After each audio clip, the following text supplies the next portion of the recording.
So welcome. I would like to introduce you some slides and just to give you an idea why we developed this tool and how our customers using our tool.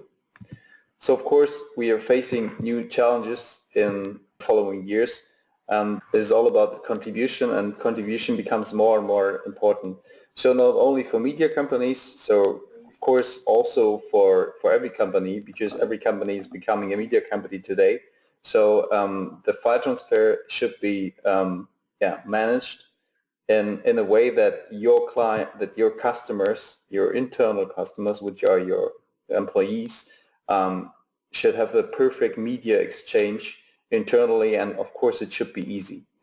Then for your administration view, it's very important that the know-how of your employees gets to a totally different level, because you have so many different players when you're talking about file transfer. Like you see here in the bottom, these are players from the WAN acceleration area, like Aspera or Signion. Then you have some transcoders and some QC tools and so on. So that means that your employees have to have a lot of know-how in this file transfer area, and this is our solution. So, and of course, the metadata becomes very important today. So, which technical metadata should be automatically come with, and which metadata should be edited, and so on. So the whole metadata handling will be more complex, and we have also a solution for this.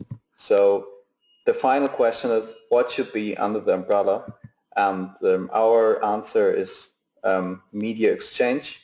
So, and this picture shows you just some basic functions, what we're doing there. Of course, we are monitoring and control the media and the file transfer. We have a really easy and good view GUI for the process view, so we can monitor and every file transfer process. Then we have a internal workflow engine, so you're able to build your own workflows. You just have to make sure that the system knows the third-party systems. Third-party systems are for us quality checker.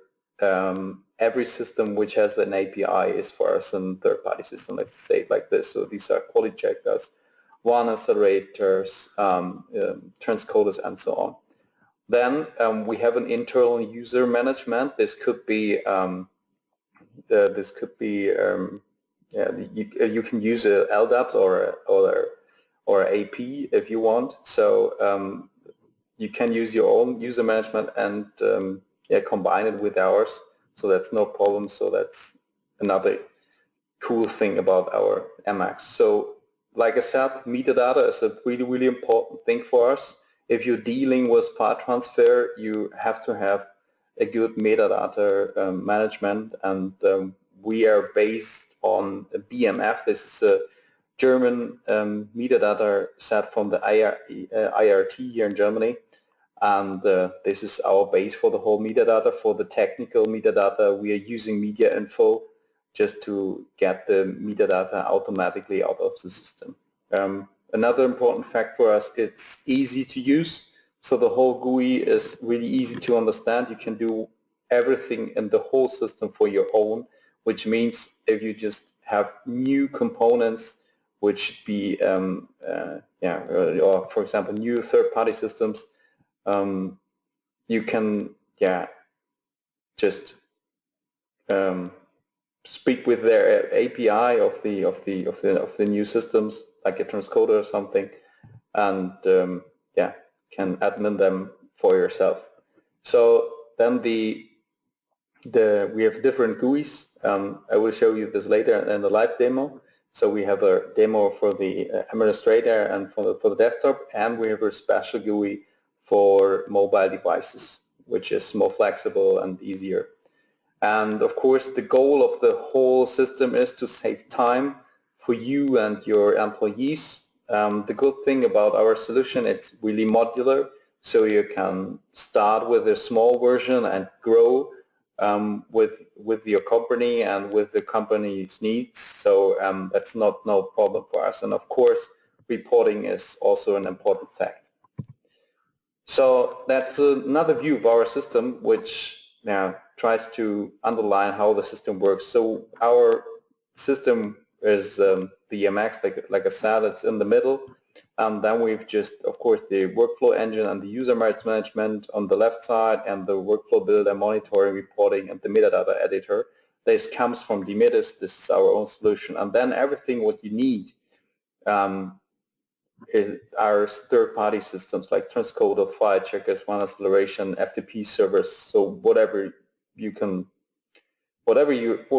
everything what has an API could be controlled and monitored by our system if it's in the file transfer area. So the whole solution has a browser GUI, which means that it's controlled by a browser GUI. It has not to be in the internet. It could also be in the DMZ zone or behind the DMZ zone, so that makes no difference.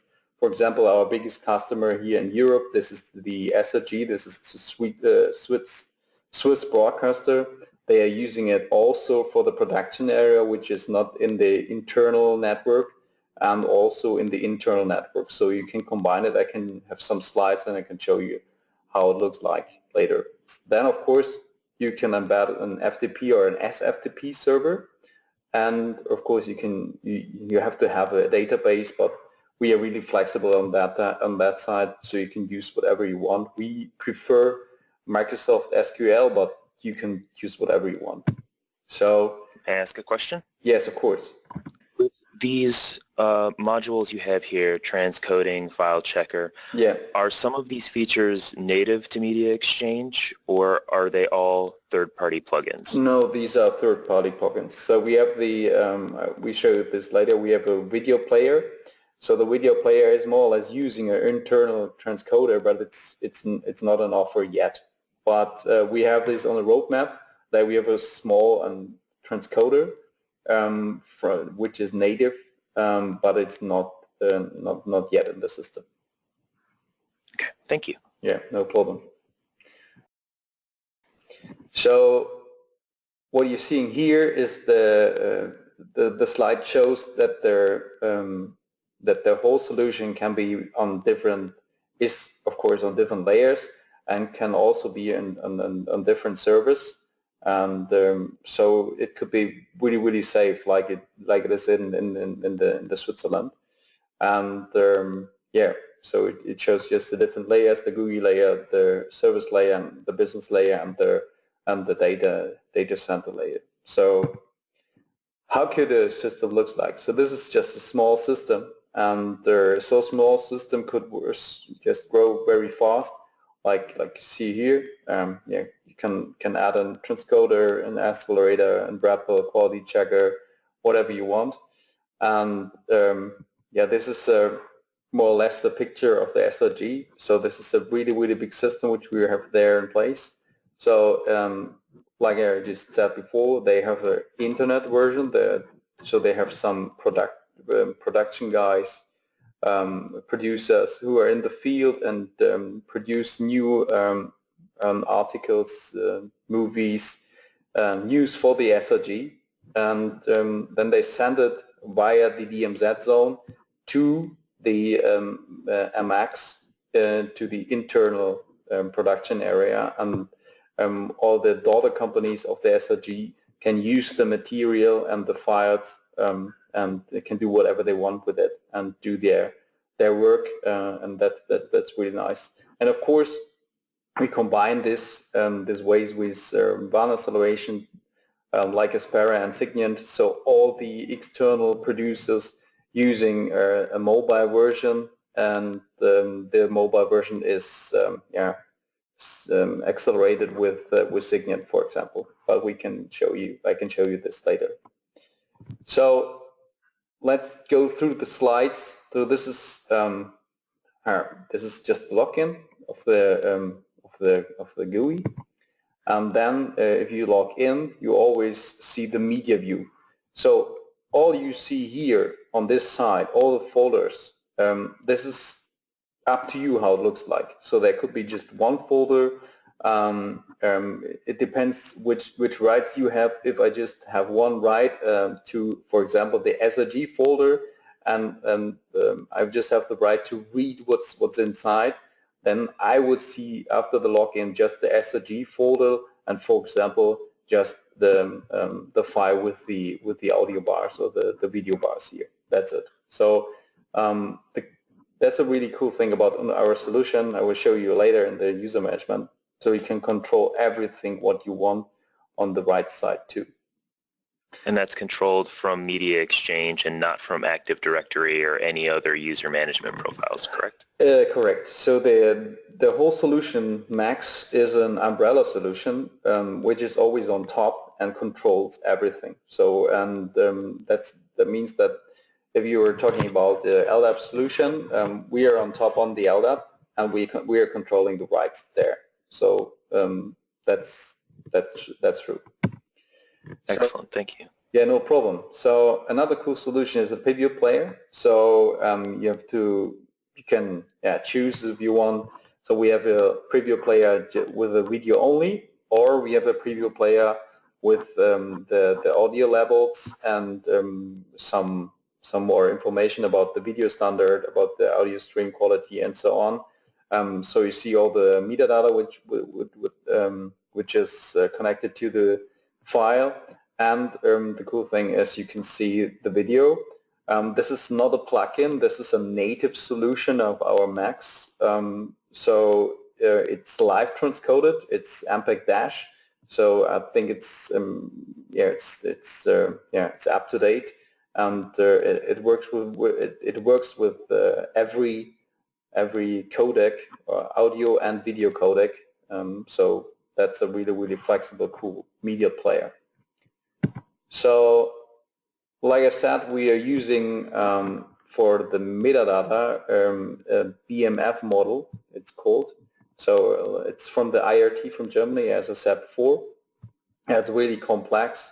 So we can, you can see everything what you need from in the whole model. So you can extract different parts. When you just need two informations, for example, then you can extract this, and then we can show it on the left side here, and then you would see only two fields, for example. So everything in the solution is scalable, is modular, is so you can just use the Max how you want to. So that's for me a really important fact. So the next slide, sorry. The next slide shows you our process view. I will show you this later in our live demo. So you have all file transfers which are done in the system, or which done in the year, whatever you want, are shown here in this process view. And then you have the possibility to click to two different hierarchy levels. So the first hierarchy level shows you the different steps, and then the next hierarchy level shows you the whole workflow which were behind the file transfer. And this workflow, for example, is a workflow which you have built with our workflow, with our internal workflow designer. So, but we can show you this later. And this is a really cool feature, especially for the guys who are working in the NOC, for example, for all the admins. So you have full control, you have always a full view what's going on in the system, for example here in the red workflow didn't work, so you see it graphical wise directly, and of course you can use a filter and just say, for example, active. I would like to see every active workflow and every faulty workflow and so on. So you can use it really flexible on this side as well. So then we have another view which is related to this view here. It's another process view, but it's just a one third-party system. For example, if you just have a transcoded farm and you see in this step, okay, let's say, okay, the workflow here, the VFS wouldn't work, or it would took too much time. Then you can have a look into this view, and you see, for example, the VFS here, and you see all the processes which are going on in the VFS. And then you see, for example, okay, there are 100 workflows in the VFS right now, and you know that the VFS can always just manage 5. Then our Mac system queues all the 95 other workflows till the other ones are done. So then you see, okay, now I know why it takes time in this workflow. But the cool thing, you have everything in one GUI, and you have not to switch into the VFS GUI to see what's going on there. And if you need some logs or something, you can see them here. You can see them in this GUI too. I will show you this later. Okay, of course, if you would like to send a notification, for example, in this step here, you can admin the notification before, and you can create some groups. Of course, you can send some download links. You can protect these download links with the password, with the validity of the link. So you're really flexible on this side too. So this is the view of the admin view, but I think this is more interesting if I can show you this later in the live demo. So that's how it looks if you are in the workflow builder area. So how it works, I will show you this in a second.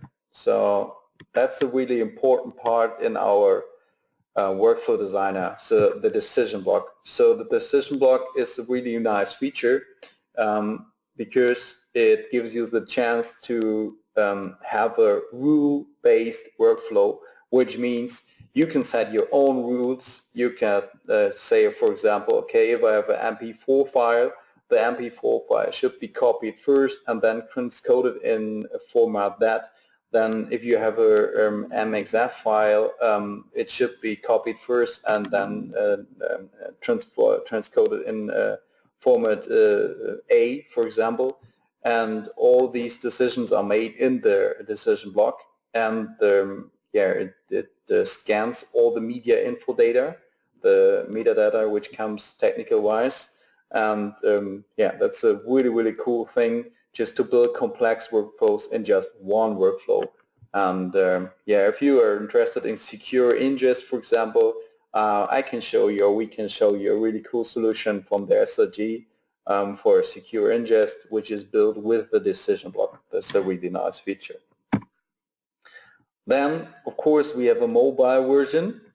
This is a mobile GUI. This is the GUI is optimized for tablets, for mobile, for cell phones, and with this GUI you can upload and download really quickly your files. This is for a user which just would like to download a video or something, or would like to upload a new article or a new I don't know. Just for example, if a producer is in the field and he just finalized his article, video file, or whatever, then he can upload this with his tablet and mobile phone. So it's really easy, and you don't need to log into the big GUI. So that was the first step of our demo, and now I would like to switch to the live demo. So this is now log into the main GUI and show you everything, how it's working in the live system. So like I said, the first view you have is the media view. So for example, if you go to the ingest folder, you would see all the videos here. So of course you can switch the view to a thumbnail view, so you see all the thumbnails in here. And like I said before, we have a preview player included, a native preview player. So all what you're seeing here is now live transcoded. So you see the video here, You see the audio levels. If you have, for example, 8 audio levels, you would see 8 levels here. Then you see additional informations like video streams, the metadata of the video stream, the metadata of the audio streams. So that's the really cool thing. So of course, if you would like to do it by hand, you can download files here. You can upload files very quickly, like you see here in combination with Signian, for example, or Aspera, doesn't matter.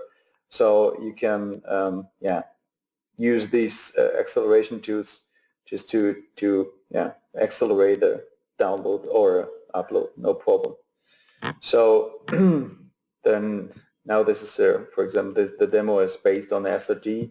So these guys are using Signian. So I say, okay, I don't have Signian. I just would like to do it manually. So for example, I just take a file from my computer, click the button next. Then I say, okay, I would like to browse a directory. Directory means here a folder on the left side, which should be my target. Say, okay, I would like to send it to RTIN. Then I should use a template. So the template means the workflow which should be behind. If you have a user or a customer which shouldn't aware of this, no problem. It could be done automatically. So then, of course, you can send an email. I can send an email to myself. And then after sending the file, you will receive an email that everything is done. So you see what happened? It switched to the process view. So you can see here the upload, and yeah, that's more or less done, I guess. Yeah, it's becoming green, and you see that the, oh no, it's starting. Yeah, so what you can do, it's what I've said before, you can just go to different hierarchy levels. So the first level is this level, and then you can see the workflow. It's just a simple copy workflow, and you see all the steps which are in one workflow here.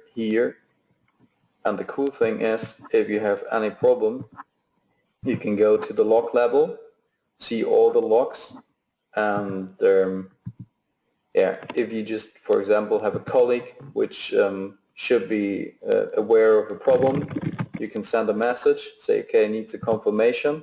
Then you see the frame becomes red, and you see you have a yellow flag here, and the colleague which works after you, for example, can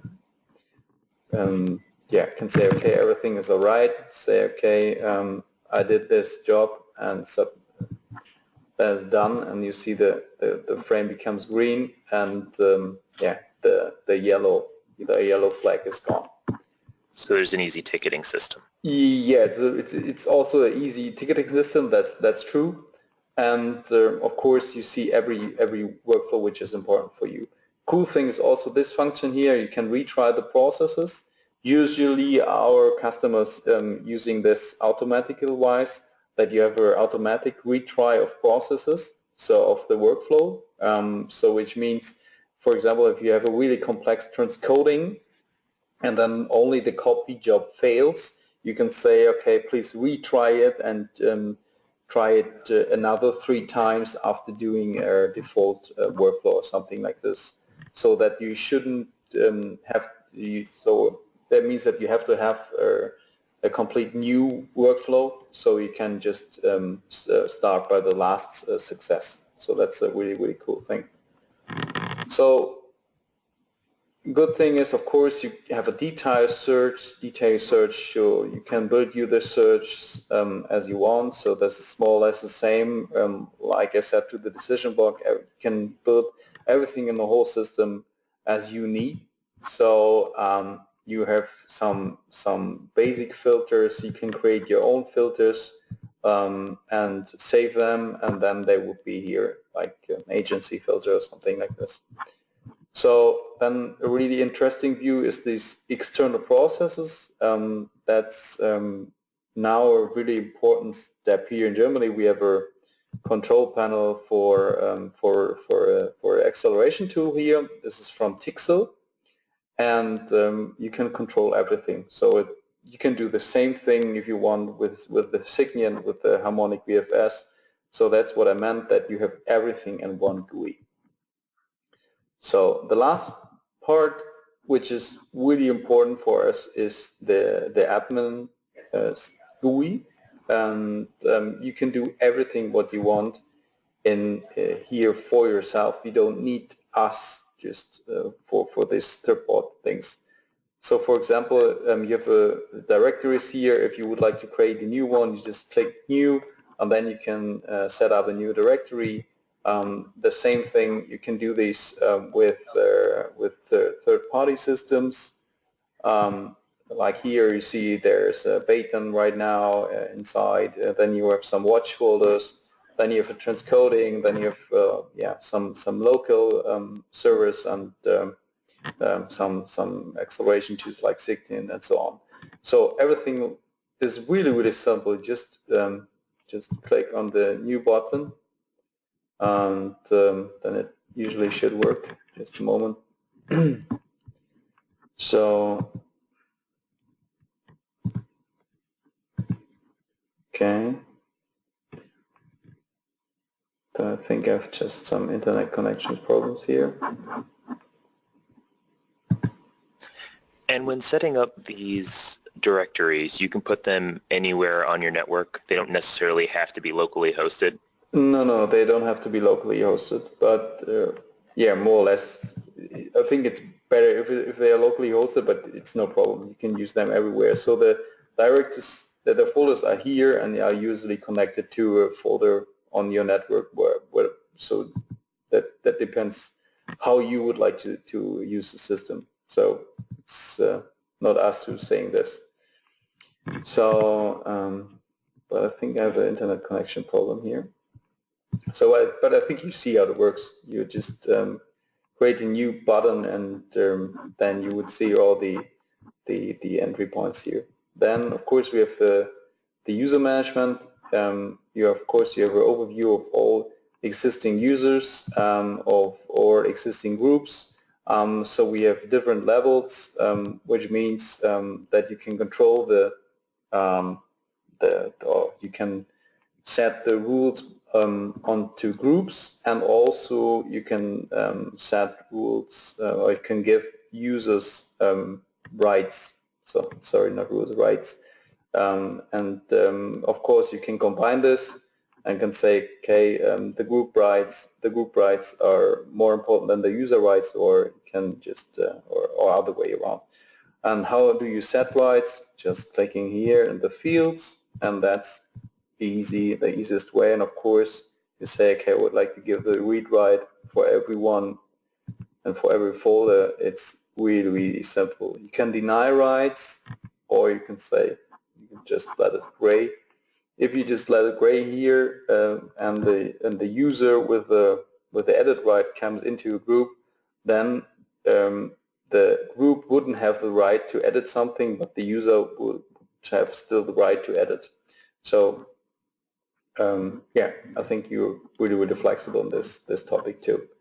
Then a really important thing for us is the workflow designer. So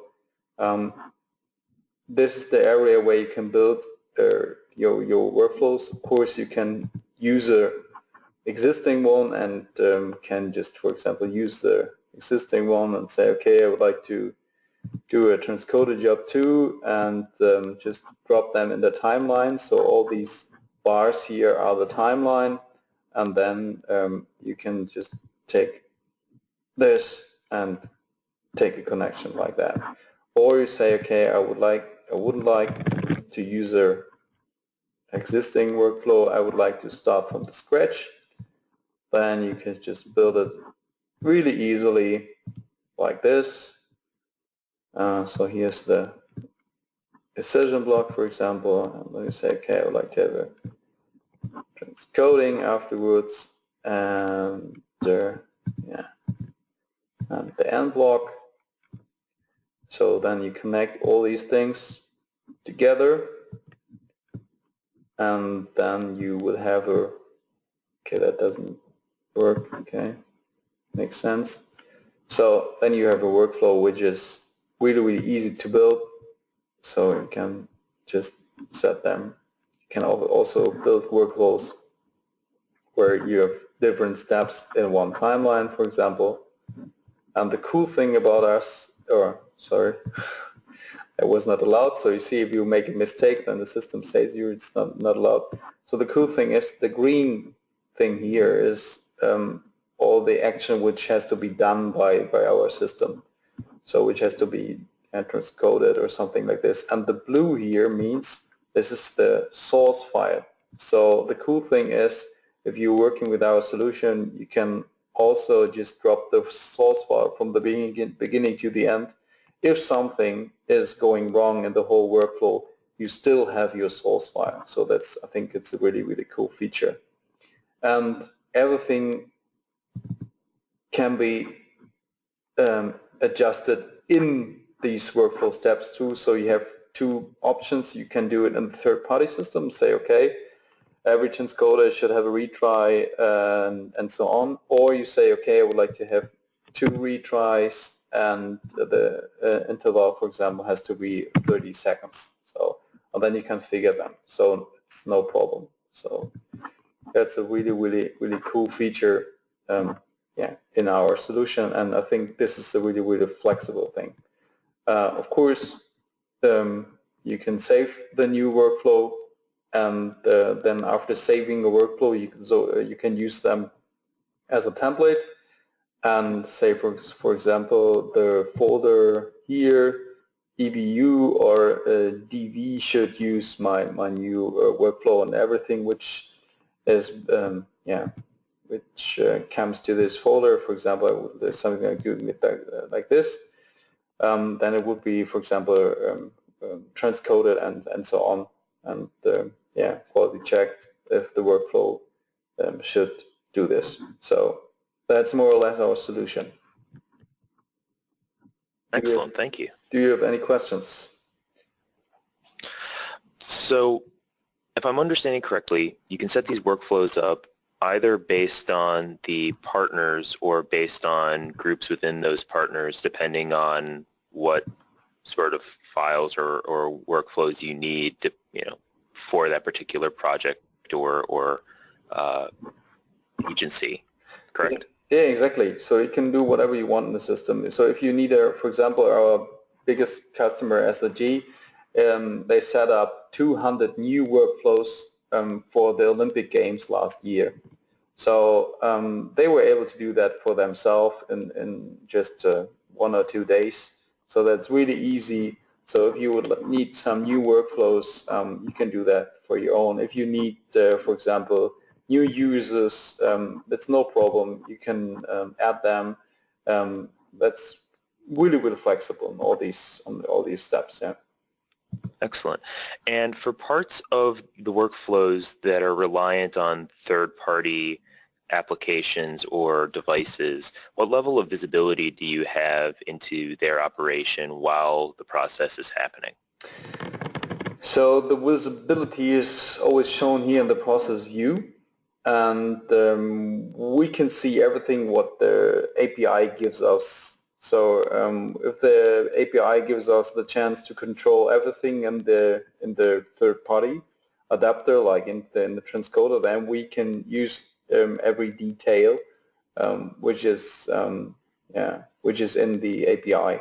So and you can see where the failure happens. Of course, we can see where the failure happens. We can see this in the logs, for example. So like I showed you before, you have all the file logs, and see every different log step, and so we will have every information you need.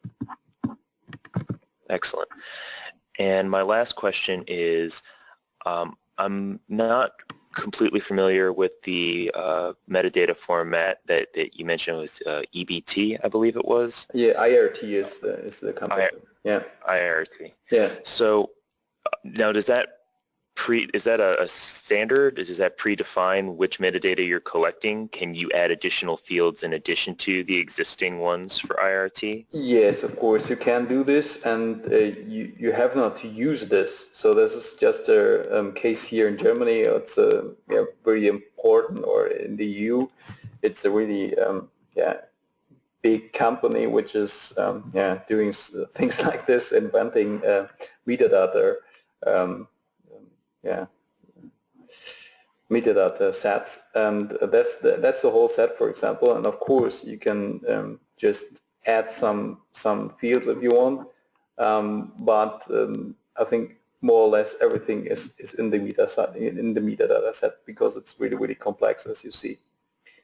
So, excellent. But if you want to use another one, is no problem. So if you can include it with an API or something, then we can include it in our solution too. It's no problem. Excellent. And you said the back end is whatever database you want to use. You recommend Microsoft SQL. If you wanted to use a cloud-based database, the system allows for that, yes? Yes, that's true. Wonderful. Seems like an excellent solution. Yeah, thank you.